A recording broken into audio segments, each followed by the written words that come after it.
حضرت بلال کہتے ہیں میں ایک دن مجھے بخار چڑھ گیا بڑا تیز، میں لوگوں کو جانتا نہیں تھا۔ فرماتے مجھے تیز بخار چڑھ گیا تو ٹھنڈ بڑی سخت تھی، میرے مالک نے مجھے کئی کلو جو دیے پیسنے کو چکی پہ۔ کہتے ہیں میں بیمار تھا تو میں نے کچھ دوائی لی جو اس وقت موجود ہوتی تھی، تو میں نے ایک لحاف لیا، دودھ پیا تو مجھے نیند آ گئی۔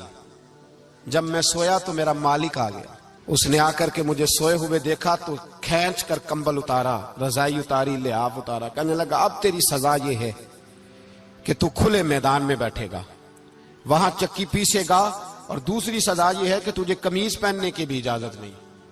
حضرت بلال کہتے ہیں تیز بخار، ٹھنڈ کا عالم، اور جب میں چکی پیس رہا تھا تو رو رہا تھا، اور میں پوچھ رہا تھا خدایا ہمارے نصیب، اللہ ہمارے مقدر۔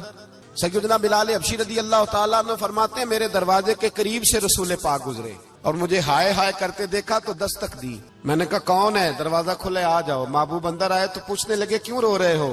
تو میں نے کہا جاؤ اپنا کام کرو، یہاں دکھ سارے پوچھتے ہیں مداوا کوئی نہیں کرتا۔ کہتے ہیں میں نے سخت جملے کہے معاذ اللہ، حضور چلے گئے، اور جب حضور جا رہے تھے تو میں کہہ رہا تھا بس جا رہے ہو نا، میں نے پہلے ہی کہا تھا جاؤ۔ کہتے ہیں قربان جاؤں، تھوڑی دیر گزری تو اللہ کے رسول کے ہاتھ میں گرم دودھ کا پیالہ تھا، کھجوریں تھی، حضور تشریف لائے اور کریم رسول نے مجھے کھجوریں دی، دودھ پلایا اور کہا چل جا کمبل میں بیٹھ جا۔ تو میں نے کہا چکی کون پیسے گا؟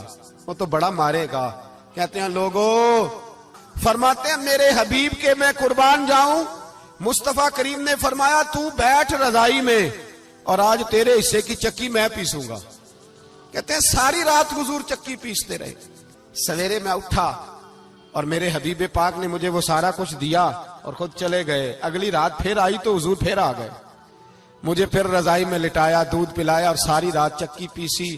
کہتے ہیں بس تیسرے دن حضور چکی پیس کے جانے لگے تو میں نے قدم تھام لیے، میں نے کہا حبیبہ دنیا ساری جھوٹ بولتی ہے، زمانہ سارا غلط کہتا ہے، جو غلاموں کے حصے کا کام کرے وہ اللہ کا سچا رسول ہوا کرتا ہے۔